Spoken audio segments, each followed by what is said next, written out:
Hello बच्चों, कैसे हैं आप सभी। गणित की कक्षा में एक बार फिर से आप सभी का स्वागत है। बच्चों, इस चैप्टर में हम भार या वजन के बारे में पढ़ रहे हैं। अभी तक आपने जाना कि भार को हम ग्राम तथा किलोग्राम में मापते हैं। साथ ही आपने जाना कि तराजू की सहायता से हम किस तरह से दो वस्तुओं के वजन की तुलना कर सकते हैं, और यदि हमें किसी वस्तु का पहले से वजन ज्ञात हो या हमारे पास कुछ मानक माप हो तो उसकी सहायता से हम दूसरी वस्तु का वजन ज्ञात करते हैं। बच्चों, आज की वीडियो में भी हम इसी तरह से कुछ मानक माप द्वारा दूसरी वस्तुओं का वजन ज्ञात करने की कोशिश करेंगे। बच्चों, अक्सर आप अपने माता पिता के साथ या बड़े भाई बहनों के साथ राशन की दुकान या फल सब्जी की दुकान पर जाते होंगे, जहां पर आप बहुत सी ऐसी वस्तुओं को खरीदते होंगे जिनका माप पहले से ज्ञात या पहले से निश्चित नहीं होता है। यानी कि दुकानदार उन वस्तुओं को अपने तराजू पर तोलता है, उसके बाद आपको बेचता है। क्या आपने कभी इस बात पर गौर किया है कि बहुत से ऐसे वजन भी दुकानदार तोलता है जिनके माप के बाट तो उसके पास होते ही नहीं, फिर भी वह एक या एक से अधिक माप की सहायता से उस वजन को ज्ञात कर लेता है। बच्चों, दुकानदार ऐसा कैसे करते होंगे? चलिए समझने का प्रयास करते हैं।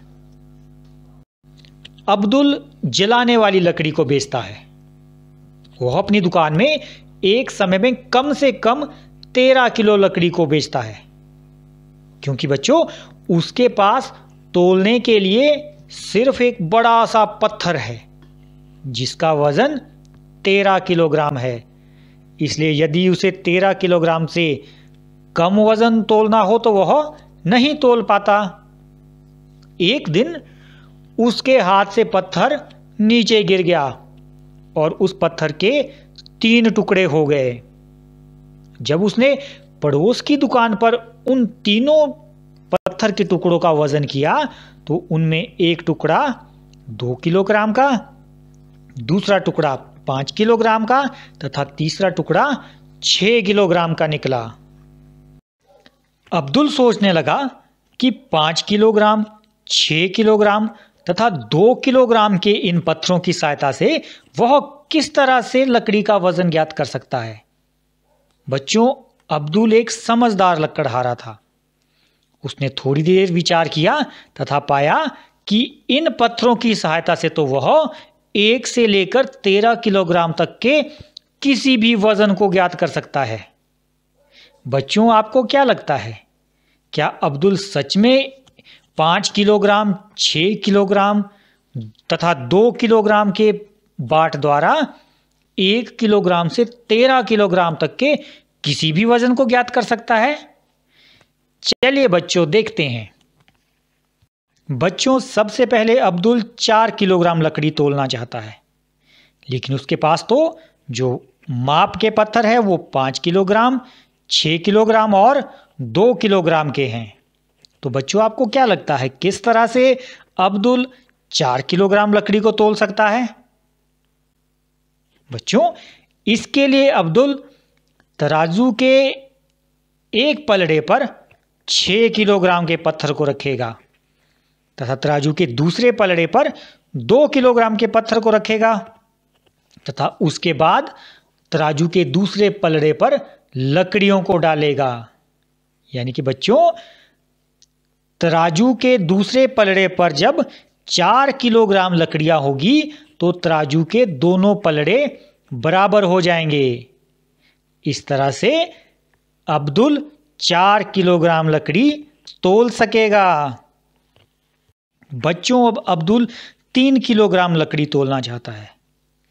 इसके लिए वह तराजू के एक पलड़े पर 5 किलोग्राम के पत्थर को रखेगा तथा तराजू के दूसरे पलड़े पर 2 किलोग्राम के पत्थर को रखेगा तथा जब उस पे 3 किलोग्राम लकड़ियों को डालेगा तो तराजू के दोनों पलड़े बराबर हो जाएंगे। 3 किलोग्राम लकड़ियां जमा 2 किलोग्राम पत्थर बराबर है कुल वजन 5 किलोग्राम। बच्चों जरा सोचो, अब अब्दुल इस तरह से 7 किलोग्राम लकड़ी को कैसे तोलेगा। बच्चों इसके लिए अब्दुल तराजू के एक ही पलड़े पर 5 किलोग्राम का पत्थर और 2 किलोग्राम का पत्थर रखेगा, जिनका कुल वजन होगा 7 किलोग्राम, तथा वह तराजू के दूसरे पलड़े पर 7 किलोग्राम लकड़ियां रखेगा। इस तरह से वह 7 किलोग्राम लकड़ी के वजन को ज्ञात कर सकता है।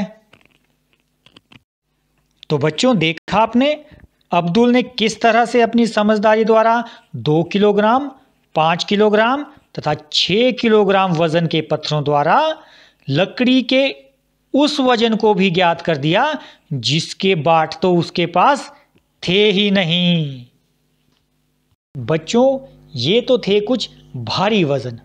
अब कुछ ऐसी वस्तुओं की बात करते हैं जिनका वजन बहुत हल्का होता है। आप सभी ने डाकघर के बारे में तो जरूर सुना होगा। डाक द्वारा ही चिट्ठियों को एक स्थान से दूसरे स्थान तक भेजा जाता है। लेकिन बच्चों क्या आपको मालूम है कि डाकघर में जितनी भी चिट्ठियां होती है उन सभी का भी वजन किया जाता है। उसी के अनुसार उन पर डाक खर्च निश्चित किया जाता है।